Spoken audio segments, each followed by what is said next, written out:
अस्सलाम वालेकुम। आप लोग देख रहे हैं DH उर्दू स्टोरीज़। आप सबसे गुजारिश है, अगर आप लोग मेरे चैनल पर नए हैं तो प्लीज़ मेरे चैनल को लाइक शेयर एंड सब्सक्राइब करें और साथ ही दिए गए बेल आइकन के बटन को प्रेस कर दें ताकि मेरी हर नई आने वाली वीडियो आप तक पहुंच सके। उम्मीद करती हूं कि आज की ये कहानी आपको पसंद आएगी। इस वीरान हवेली के तहखाने में अजीब मंजर था। बंद तहखाने में जाने कहाँ से दूधिया रंग की रोशनी फूट रही थी और नागों का जोड़ा अपने फन फैलाए एक दूसरे से जोबन और नशे जैसी हालत में लिपट रहे थे। इस पूरी हवेली में और ख़ास तौर पर बाकी तहखानों में भी अंधेरा फैला था, लेकिन इस तहखाने में हैरान कुन मंजर था। अगर कोई देख लेता तो शौक रह जाता। और इस हवेली के बाहर कुछ आदमी हैवी मशीनरी लिए खड़े थे, जैसे कि यकीनन वो इस पुरानी हवेली को उखाड़ने का काम लेना चाहते थे। इन आदमियों में से एक 3 पीस सूट वाला आदमी भी था, जिसके साथ ही एक आदमी हाथों में रजिस्टर उठाए खड़ा उससे बातें कर रहा था। कुछ देर वो आपस में बहस करते रहे और फिर 3 पीस सूट वाले आदमी ने उस हवेली की तरफ देखते हुए हाँ में सर हिला दिया। तो रजिस्टर वाले आदमी के चेहरे पर एक ऐसी मुस्कुराहट खिलने लगी जैसे कि उसने कोई मुश्किल मरहला जीत लिया हो। वो जल्दी से मशीनरी के पास पहुंचा जहां उसके ऑपरेटर्स खड़े थे और उन्हें हवेली की तरफ इशारा करके समझाने लगा। नाग नागिन अपने आप में मगन खूब मस्ती में थे कि अचानक हवेली गड़बड़ाहट की आवाज़ों से हिलने लगी। तहखाने की छत पर हवेली का ऊपरी मलबा गिरने लगा, जिसकी ज़ोरदार आवाज़ ने उन्हें होश दिलाया और वो बहुत मुश्किल से एक दूसरे से अलग हुए और ऊपर तहखाने की छत की तरफ देखने लगे। वो आहिस्ता आहिस्ता रेंगते हुए तहखाने के कोने में चले गए और फिर कुछ देर बाद तहखाने की छत भी गिरने लगी। दोनों एक दूसरे को भूलकर इधर उधर कोने खुदरों में छुपने लगे। बिल्डर्स हवेली को मलिया मेट कर रहा था और एक्सीवेटर मलबा उठाकर ट्रॉलर में डाल रही थी। इसी मलबे में नागन भी ट्रॉलर में चली गई। नाग, जो कि हवेली के उखाड़ पिछाड़ से बदहवास होकर पहले तो कोने खुदरों में छुपने की कोशिश करता रहा, क्योंकि इस पूरी हवेली को गिराया जा रहा था, इसलिए इसे कहीं जाए पनाह ना मिली, तो वह उधर से निकलकर साथ ही रिहायशी कॉलोनी में घुसता चला गया। फैज़ान और कासिम दोनों फर्स्ट कज़न थे। दोनों ही एक फैक्ट्री में मुलाजिम थे। जुम्मे का दिन था, इसलिए इन्हें जल्दी छुट्टी हो गई। वो दोनों जुम्मे की नमाज अदा करके साथ ही अपने घर की तरफ मार्च कर रहे थे। उनके घर एक रिहायशी कॉलोनी में एक गली में थे। दोनों कॉलोनी में बातें करते दाखिल हुए तो उनकी नज़र पुरानी हवेली के कचरे की तरफ गई, क्योंकि हवेली को गिरा दिया गया था और अब मलबा उठाया जा रहा था। फैज़ान, ये क्या होने जा रहा है? कासिम ने तजस्सुस से पूछा।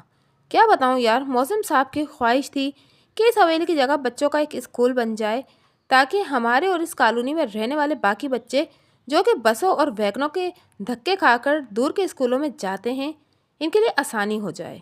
लेकिन फैज़ान ने आखिर में अफसोस से कहा, लेकिन क्या? कासिम ने जल्दी से पूछा। मौजिम साहब का बेटा इस हवेली को गिराकर यहाँ कोई प्लाजा बनाना चाहता है। ओह! कासिम के मुंह से इतना ही निकला। दोनों ही अफसरदा होकर एक दूसरे को सलाम करके अपने अपने घर को चल दिए। फैज़ान जब घर में दाखिल हुआ तो उसके तीनों बच्चे सामने ही सहन में क्रिकेट खेल रहे थे। इसे देखते ही तीनों अब्बू अब्बू की गर्दान करते हुए उसकी तरफ भागे। फैज़ान ने पंजों के बल बैठकर तीनों को अपने बाजुओं के घेर में ले लिया। हाँ जी, जुम्मे की नमाज पढ़ी है? जी अब्बू दादाजी के साथ पढ़कर आए हैं। मौसम अच्छा था इसलिए खेलने लग गए। उसके बड़े बेटे एहसान, जिसकी उम्र 12 साल थी, उसने जवाब दिया। ओके, पहले खाना खाते हैं और फिर मिलकर खेलेंगे, फैज़ान ने मुस्कुराते हुए तीनों से कहा। लेकिन अब्बू, खाने में अभी देर है, अम्मी तैयार कर रही हैं। उसकी बेटी, जो कि दोनों भाइयों से छोटी थी, उसने तुतलाते हुए कहा। उसकी बात पर सब हंसने लगे। अच्छा जी, तुम लोग खेलो, मैं अंदर होकर आता हूँ। फैज़ान पहले अब्बू के पास गया, जो कि कमरे में बैठे तस्बीह कर रहे थे, और फिर उधर से किचन की सूरत हाल देखकर बच्चों के पास सहन में चला आया और ख़ुद से ही फूलों की क्यारी के पास खड़ा हो गया। मैं भी खेल में हूँ, उसने ताली बजाकर कहा। एहसान बैटिंग कर रहा था। उससे छोटे रिहान ने एक शॉट लगाई। गेंद दीवार लगकर क्यारी के फूलों के पीछे गायब हो गई। मैमूना भागती हुई गेंद उठाने के लिए लपकी कि अचानक एक ज़ोरदार फनकार सुनाई दी, जिसे सुनते ही फैज़ान, जो कि इस क्यारी के कुछ ही फासले पर खड़ा था, उछल पड़ा। उसने मैमूना को उठाया और पीछे ले आया। तीनों बच्चे सहम गए। अब्बू के इशारे पर तीनों ही बरामदे में भाग गए। फैज़ान के चेहरे पर तशवीश थी, क्योंकि उसके जहन में इस फनकार ने हलचल मचा दी। 3 साल पहले वो अपने छोटे भाई नासिर के साथ घर की तरफ आ रहा था कि इस पुरानी हवेली के पास से गुजरते हुए इन दोनों को ऐसी ही फनकार सुनाई दी थी और हवेली के साथ उगी गंदगी जड़ी बूटियों में से एक बड़ा सा नाग अचानक निकला तो फैजान ने जल्दी से दीवार के साथ पड़ी एक ईंट उठाई, लेकिन इतनी देर में सांप नासिर को डसकर गायब हो चुका था। दीवार में बने एक सुराख में दाखिल होते देखकर फैजान ने ईंट मारी, जो कि नाक की दुम पर जोर से लगी तो वो तिलमिलाया, क्योंकि दुम का सिरा कट गया, लेकिन नाक सुराख में दाखिल हो गया। ईंट लुढ़कते हुए सुराख के ऊपर आ गई। फैजान ने इस वक्त इधर से तवज्जो हटाकर अपने भाई नासिर को देखा, जो कि ज़मीन पर बड़ा मचल रहा था। उसका जिस्म नीला हो गया था और उसके मुंह से झाग बह रहा था। नासिर बच ना सका। इस नाक को ढूंढने की बहुत कोशिश की गई, मगर वो ना मिला। आज 3 साल बाद फिर फैजान ने वही फनकार सुनी थी। उसने एक विकेट उखाड़कर दाएं हाथ में मजबूती से पकड़ ली। आज तो बचकर नहीं जा सकता, गुस्से में उसके मुंह से निकला, और वो विकेट की नोक से फूलों को हटाकर देखने लगा। अचानक एक क्यारी से फनकार की आवाज़ सुनाई दी और एक बड़ा सा नाक फन फैलाए उछलकर फैजान पर हमला आवर हुआ। फैजान ने विकेट जोर से घुमाई, जो कि नाक को लिपेट में लेकर एक तरफ प्लाट में फेंक दिया। इसी वक्त कासिम घर में दाखिल हुआ, जो कि इसके साथ खाना खाने की नीयत से आया था। उसने भी नाक को देखकर एक विकेट पकड़ ली। कासिम ये वही नाग है जिसने नासिर को डसा था। फैजान ने इस नाग को पहचान लिया। नाग उनसे कुछ ही फासले पर दुम के सहारे प्लॉट में खड़ा होने लगा। बच्चों के मुंह से चीखें निकल गईं। नाग फनकारने लगा। उसकी फनकार की आवाज़ें ऐसी थीं जैसे कि कोई अथरा बैल नाक से शू शू की आवाज़ निकालता है। वो फन फैलाए उन्हीं की तरफ देख रहा था। बच्चों की चीखों और सांप की फनकार सुनकर फैजान के वालिद अंदर से बाहर निकले। उन्होंने जब इतने बड़े नाग को यूं अपने बेटे और भतीजे के सामने दुश्मन बने खड़े देखा तो वो परेशान हो गए। उन्होंने बरामदे में इधर उधर देखा तो उनकी नज़र जालीदार कपड़े पर पड़ी। उन्होंने कुछ सोचते हुए उस कपड़े को दीवार के साथ लगी हुक में से निकाला और मुहतात लेकिन तेज कदमों से फैजान और कासिम की तरफ बढ़े। जब मैं आवाज़ दूं तो इस पर पिल पड़ना, उन्होंने चलते चलते फैजान और कासिम से कहा, और फिर उनके नज़दीक चीखते ही उन्होंने मुंह से एक सीटी जैसी आवाज़ निकाली और जालीदार कपड़ा सांप की तरफ पूरी कुव्वत से फेंका। सांप ने इससे खतरा महसूस करते हुए हवा में उछलकर उस कपड़े को डंक मारने की कोशिश की। उधर इसने कपड़े में मुंह डाला, उधर फैजान के अब्बू के मुंह से निकला मारो। फैजान और कासिम को एक झटका लगा और वो सांप पे चढ़ दौड़े। फैजान ने पूरी कुव्वत से विकेट से नाक के सर को निशाना बनाया। कासिम ने भी उसकी तकलीद की। नाक बल खाकर रह गया। उसके दांत कपड़े के जालीदार खानों में अटक गए थे। नाक के मुंह से शू शू की खतरनाक आवाज़ें निकल रही थीं, लेकिन फैजान और कासिम इसे उस वक्त तक मारते रहे जब तक वो मर न गया। नाक कपड़े के अंदर लोटपोट हो गया था। फैजान के अब्बू इन दोनों के पास आ गए। उसकी आंखों को खूब मसक करो। कहते हैं नाक की आंखों में उसे मारने वाले का अक्स रह जाता है और उसकी नागन इस अक्स के जरिए उस मारने वाले तक पहुंच जाती है और उससे अपने नाक को मारने का इंतकाम लेती है। ये बात सुनकर फैजान कांप कर रह गया, जबकि कासिम ने इस बात को मजाक में उड़ाते हुए कहा, अच्छा ताया अब्बू, फिर तो उसकी आंखों में गौर से झांकना चाहिए। ये कहते ही उसने नाक को विकेट से हिलाया तो वो हल्का सा सर उठाकर रह गया। कासिम ने उसके सर के सामने अपना चेहरा लहराया। खूब गौर से देख ले मुझे, बदमाशों की तरह कहका उसके मुंह से निकला। इस बात से इसके ताया कुछ नाराज हुए। ताया जी मजाक कर रहा था। कासिम ने उसका मूड देखते हुए संजीदा होकर कहा, बेटा बड़ों की बातों को समझने की आदत डालो। अब इस सांप को उठाओ और वीराने में जाकर गड्ढा खोदकर दबा दो। कासिम ने शर्मिंदा होकर इस सांप को इसी जालीदार कपड़े में लपेटा और विकेट की मदद से इसको उठाकर वीराने में ले जाकर पुरानी हवेली के एक जगह गड्ढा खोदकर दबा दिया। फैजान के वालिद अब भी मुतमईन न थे। उन्होंने दूसरे दिन कासिम और फैजान को अपने साथ लिया और थोड़े दूर एक कच्ची बस्ती में बसने वाले बुजुर्ग मुबारक शाह के पास ले गए। उन्होंने पूरी बात सुनी। मीर जान साहब, इस तरह की बातें तो हमने भी सुन रखी हैं, लेकिन ये बात कंफर्म नहीं। फिर भी हम तावीज़ लिख देते हैं। दोनों साहबजादों के गले में इन तावीज़ों को डाल दें, साथ में पानी को दम कर देते हैं। आप लोगों ने इस सांप को कहाँ दफनाया है? शाह साहब ने बात करते करते पूछा। जी, उस पुरानी हवेली के पास जिसे गिराया जा रहा है, कासिम ने अदब से जवाब दिया। तो बस उस जगह पर दम किया हुआ पानी डाल देना और एहतियात करनी है कि ये तावीज़ आप दोनों के जिस्म से अलहदा ना हो, शाह साहब ने उनको समझाते हुए कहा। फैजान के वालिद मीर जान साहब ने शाह साहब से इजाज़त ली और वो तीनों वहाँ से उठ आए। फैजान अंदर से खूब डरा हुआ था, लेकिन कासिम पर तो जैसे इस बात का असर तक न था। मैं थक गया हूँ, तुम लोग अभी जाओ और उस जगह इस पानी को मुकम्मल डाल दो, देखना कोई जगह खाली न रहे। फैजान के वालिद ने उन दोनों से मुखातिब होकर कहा। चूँकि वो बस्ती तक पैदल ही गए थे, इसलिए मीर जान साहब बड़ी उम्र के होने की वजह से थक गए थे। कासिम और फैजान उनको घर तक छोड़कर उस जगह जा पहुँचे जहाँ उस नाग के मुर्दे जिस्म को दफनाया गया था। रात हो गई थी। उन्हें वो जगह तलाश करने में दुश्वारी तो हुई, लेकिन जगह मिल गई। पानी जो कि बोतल में था उस ज़मीन पर खूब छिड़काव कर दिया। फैजान, तुम क्या कहते हो? क्या वाकई ये नागन का इंतकाम लेने वाली बात हकीकत है? देखो यार, जब इतने लोग कह रहे हैं तो कुछ तो है। वो आपस में बातें करते हुए वहां से घर की तरफ चल दिए। एक दरख्त के मोटे से तने के पीछे उन्हें कोई छुप कर देख रहा था, लेकिन वो दोनों बेखबर उसके पास से गुजरते चले गए। हवेली का कचरा दूर एक मैदान में फेंक रहे थे। वहां भी मोहसिन साहब का छोटा बेटा खड़ा उन्हें गाइड कर रहा था। लगता था कि इस मैदान में भी कोई प्लाजा वगैरह बनाने का प्रोग्राम था। इस फेंके गए कचरे के ऊपर एक बिल्डोजर इसको जमीन पर हमवार कर रहा था। नागन उस कचरे और बिल्डोजर से बचती बचाती एक सिम तेजी से घास और दरख्तों वगैरह के अंदर से होती हुई उस पुरानी हवेली की सिम तेजी से रेंग रही थी। आखिर वो एक लंबे सफर के बाद इस मसरूक हवेली की जगह तक पहुंच गई और एक कीकर के दरख्त में छुपकर इस खाली जगह को घूर रही थी। अचानक वो हवा में कुछ सूंघने लगी। सर को घुमाते हुए उसने नजरें कॉलोनी की तरफ फिक्स कर दी और फिर सर को जमीन पर रखकर कॉलोनी की तरफ बढ़ने लगी। वो थोड़ा सा रेंगने के बाद सर उठाकर हवा में कुछ सूंघ भी लेती थी और फिर यूं यूं रेंगते हुए फैजान के घर में दाखिल हो गई। अचानक वो गेट के अंदर दाखिल होते ही तेज से इस क्यारी की तक पहुंची जहां से नाग ने फैजान पर हमला किया था।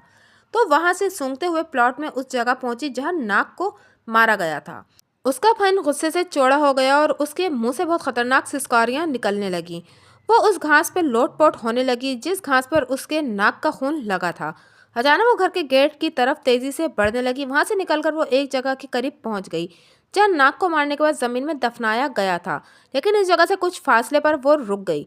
उसने हवा में सर उठा के सूंघना शुरू कर दिया और फिर आहिस्ता आहिस्ता वो बाएं तरफ जहां हवेली की एक उथड़ी हुई दीवार थी रेंगने लगी। दीवार के साथ ही नाग का मुर्दा खून आलूद जिस्म पड़ा था। नागन उसे लिपट लिपट गई और सर से उसको जोर जोर से हिलाने लगी कि शायद उसे उठाने की कोशिश कर रही थी। बड़ा हैरानकुन और खतरनाक मंजर था। फैजान सुबह काम पर जाने के लिए घर से निकलने ही वाला था कि उसे कासिम की बीवी की कॉल आ गई। फैजान भाई जल्दी पहुंचे, कासिम को सांप ने डस लिया है। रोते हुए उसके मुंह से आवाज़ बामुश्किल निकल रही थी। फैजान का दिल धक से रह गया और उसका ज़हन उसी नाग की नागन की तरफ चला गया जिसे इन दोनों ने मिलकर मारा था। लेकिन ये वक्त सोचने का ना था। वो दौड़ते हुए उसके घर पहुंचा। कासिम की बीवी ने एम्बुलेंस मंगवा ली थी। कासिम को अस्पताल ले जाया गया लेकिन वो बच न सका। उसके घर कोहराम मच गया और फैजान के दिल में कोहराम मचा हुआ था। गुस्ल देते हुए उसने कासिम के दोनों बाजू देखे, उसे तावीज़ नज़र न आया। बहुत ही सोगवार माहौल में कासिम का जनाजा उठाया गया। फैजान जनाजा पढ़ते हुए उसके बाद दफन करते हुए भी खासा उदास और परेशान रहा। शाम को वो अपने वालिद साहब के साथ दोबारा मुबारक शाह साहब के पास चले गए। वो ये चाहता था कि शाह साहब उसे फिर से पानी दम कर दें और तावीज़ भी उसके घरवालों के लिए बना दें, साथ ही कासिम के बाकी घरवालों के लिए, ताकि इसकी और कासिम की फैमिली इस नागन से महफूज हो सके। शाह साहब ने उसे तावीज़ बनाकर दिए, साथ ही पानी पर दम कर दिया जो कि दोनों घरों में चारों तरफ छिड़कना था। उसके बावजूद भी फैजान खूब डरा हुआ था। शाम की नमाज अदा करके वो घर से बाहर निकला और उसके बच्चे गेट से कुछ फासले पर डरे सहमे उसे नजर आए। वो भागकर उनके पास गया। क्या हो गया मेरे बच्चों, डर कर क्यों यहाँ अटक गए हो? उसने तीनों को अपने साथ लिपटा लिया। अब्बू वो देखिए, उसी तरह का सांप जैसा उस दिन आपने मारा था, उसके बच्चों ने गेट की तरफ इशारा करते हुए बताया। फैजान ने जल्दी से उधर देखा। उसका दिमाग जैसे सुन्न होने लगा। खुले हुए गेट के सामने फूलों के अंदर से झांकती नागन उसे साफ नजर आ रही थी। उसे चक्कर आने लगे। अपने बच्चों को साथ लिपटाकर बहुत मुश्किल से वो अंदर आया। उसकी बीवी और वालिद को भी नागन के बारे में खबर मिल चुकी थी। वो सब एक कमरे में बैठे उदास एक दूसरे की तरफ देखे जा रहे थे। फैजान सोच रहा था कि ये तो अच्छा हुआ कि उसने दम किया हुआ पानी घर के चारों तरफ अच्छी तरह छिड़क दिया था। मुझे एक बात की समझ नहीं आ रही कि अगर ये बात सच है कि नाग की आंखों में अक्स देखकर नागन बदला लेने पर तुली हुई है, लेकिन उसने नाग को कैसे देखा? वो तो तुमने जमीन के नीचे दबा दिया था ना? फैजान उनकी बात सुनकर चौंक उठा। उसके जहन में भी ये बात अब आई थी। उसने बाप से इजाज़त ली और उस वीराने की तरफ डरते डरते चल दिया जहाँ उन्होंने नाग का मुर्दा जिस्म दफनाया था। वो पूरा रास्ता डरते हुए फूंक फूंक कर कदम रखता रहा। हल्की सी खटक भी होती तो वो उछल जाता, उसका दिल धड़कना भूल जाता। जब वो उस वीराने के पास पहुंचा तो वो जगह देखकर उसके दिल को कुछ होने लगा, क्योंकि गड्ढा किसी ने दोबारा खोद कर नाग का जिस्म निकाल लिया था।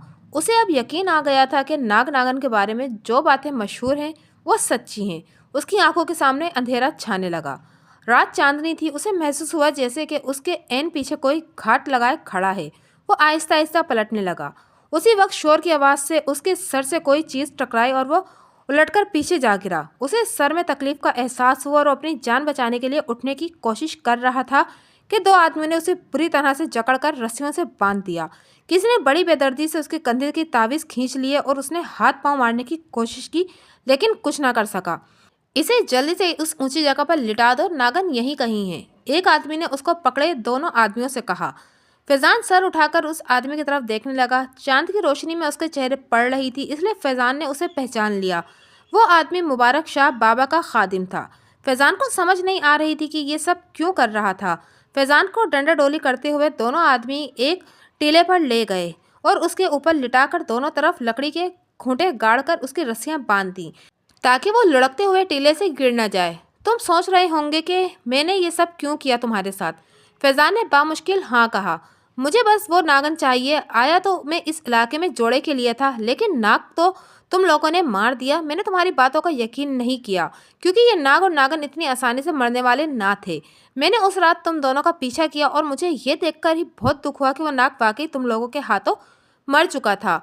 अब मैं उस नागन को पकड़ने के बारे में सोचने लगा, इसलिए इस नाग के मुर्दा जिस्म को मैंने बाहरी फेंक रहने दिया, जिसकी वजह से तुम्हारा कज़न मरा। बस मुझे पहुंचने में थोड़ी देर हो गई, वरना नागन मेरे कब्जे में होती और तुम्हारा कज़न भी जिंदा होता। पर होने को कौन टाल सकता है। लेकिन आज मैं उसे पकड़ कर रहूंगा और इसी इलाके में है, और तुमसे अपने नाक का बदला लेने ज़रूर आएगी। जितनी देर वो फैजान से बातें करता रहा, उसके आदमी दरख्तों के दरमियान रस्सियां बांधते रहे। फैजान के अंदर उसकी बातें सुनकर सनसनी सी फैल गई, और फिर जब उसकी रस्सियों की मदद से उन लोगों ने फैजान के ऐन ऊपर एक जाल बांधा, तो उसका दिमाग साएं साएं करने लगा। वो अब उनका मकसद समझा था। तावीज़ उसके बाजू से उतार लिया गया था। नागन अब जब फैजान की बू सूंघते हुए उसे डसने आती, तो वो लोग उस पर जाल गिरा देते। फैजान को अंदेशा होने लगा कि अगर जाल डालने से पहले नागन ने उसे डस लिया तो फिर क्या होगा। लेकिन फिर उसके जहन में ख्याल आया कि अगर वो नागन से बच गया तो ये लोग उसे कहीं मार न दें। उसे अपनी मौत यकीनी नजर आने लगी। वो गिड़गिड़ाकर अल्लाह से निजात के लिए दुआ करने लगा। अचानक इन आदमियों के दरख्तों पर गायब होते ही फैजान को फुनकार की आवाज़ सुनाई दी, और वो डर कर कांपने लगा। पहली फुनकार के सर के पीछे से थी, फिर टांगों की तरफ से दाएं बाएं नागिन उसके इर्द गिर्द चक्कर लगा रही थी। शायद उसे भी खतरे का एहसास था, लेकिन वो अपने नाक का बदला लेने के लिए बेचैन भी लग रही थी। उसकी फुनकारें सुनकर फैजान का दिमाग माऊफ होने लगा। फिर अचानक ही उसे अपने करीब नागन के सनसनाहट सुनाई देने लगी। वो जोर लगाकर अपनी रस्सियां खोलने की कोशिश करने लगा, लेकिन वो बहुत ही मजबूती से बंधी थी। नागन के रेंगने की सरसराती आवाज़ ऐन उसके सर के ऊपर आके रुकी। नागन ने बहुत सब्र किया और उसके सब्र का पैमाना लबरेज हो चुका था, लेकिन उससे पहले कि वो फैजान को डसती, जाल उसके ऊपर आ गिरा। नागन उसके अंदर फंस कर रह गई। फैजान ने शुक्र अदा किया और एक दुश्मन से तो जान बची, अब दूसरा क्या करता है उसका पता नहीं। नागन उसके सर के पीछे ही फूफू कर रही थी, लेकिन जाल के अंदर से उसका निकलना नामुमकिन था। बिल्कुल बारीक खानों वाला जाल था। उन आदमियों ने दरख्तों से छलांगे लगाई और नागन को जाल समेत लपेट लिया। उसके बाद वो फैजान के ऊपर आ खड़े हुए। यारो, इसने हमें नागन तो पकड़वा दी, लेकिन नाग को मारकर उसने जो नुकसान किया है उसकी तो उसे कुछ सज़ा मिलनी चाहिए ना। शाह साहब के खादिम ने फैजान को एक ठुड्डा मारते हुए कहा। फैजान के मुंह से ओह की दर्द भरी आवाज़ निकली। अब उसके साथ दूसरे भी फैजान को मारने के लिए शामिल हो चुके थे। नागन को उन्होंने एक पिटारी में बंद कर दिया था, जो कि उनमें से एक ने उठाई हुई थी। उसने जोश में आकर फैजान को पूरे जोर से लात मारने की कोशिश की, तो उसका पैर रपट गया और वो सर के बल हवेली के इकट्ठे हुए कचरे पर जा गिरा। उसके हाथ से पिटारी छूटकर गिरी और उसका ढक्कन खुल गया। नागिन एक फनकार के साथ बाहर निकली और उस आदमी के माथे पर डस लिया, तो उसके मुंह से एक भयानक चीख निकली। नागिन की फनकार और उस आदमी की चीख ने फैजान को मारने वाले दोनों आदमियों की सिटी गुम कर दी। उन्होंने पलट कर इधर देखा। उसके ऐन सामने नागिन अपनी दुम पर खड़ी उन्हें घूर रही थी। वो दोनों भागने के लिए पर तोलने लगे, लेकिन एक को नागिन ने छाप लिया और उसके जिस्म की गिर्द अपने आप को लिपटाकर बल देने लगी। उस आदमी की फलक शफाक चीखें माहौल को लरजराने लगीं। शाह साहब का खादिम भाग उठा और ठीक उसी वक्त फैजान के वालिद उसकी आवाज़ देते हुए वहां आ पहुंचे। उन्होंने जब वहां की सूरत हाल देखी तो वो परेशान हो गए, लेकिन बदहवास ना हुए। उन्होंने हाथ में पकड़ी बोतल जिसमें दम किया हुआ पानी था, बोतल का ढक्कन खोला और अल्लाह का नाम लेकर उस आदमी को जकड़ी नागन पर जल्दी जल्दी डालने लगे। लेकिन उसका पानी नागन के ऊपर पड़ने से पहले ही उसने जकड़े हुए आदमी को बुरी तरह से डस लिया। उसके डसने के बाद दम किया हुआ पानी उसे शराबूर कर गया। नागन बुरी तरह से फनकारने लगी। فیضان کے والد اس کے اوپر پانی ڈالتے رہے۔ ناگن نے اس آدمی کو چھوڑ دیا اور زمین پر لوٹ پوٹ ہونے لگی اور پھر دیکھتے ہی دیکھتے اس کو آگ لگ گئی۔ ناگن کی سسکاریاں اور پھنکاریں فیضان اور اس کے والد اعصاب کو جھنجھوڑ رہی تھی۔ آخر کو وہ جل کر خاکستر ہو گئی تو باپ بیٹے دونوں نے اللہ کا شکر ادا کیا اور خوشی خوشی گھر کی طرف قدم بڑھانے لگے۔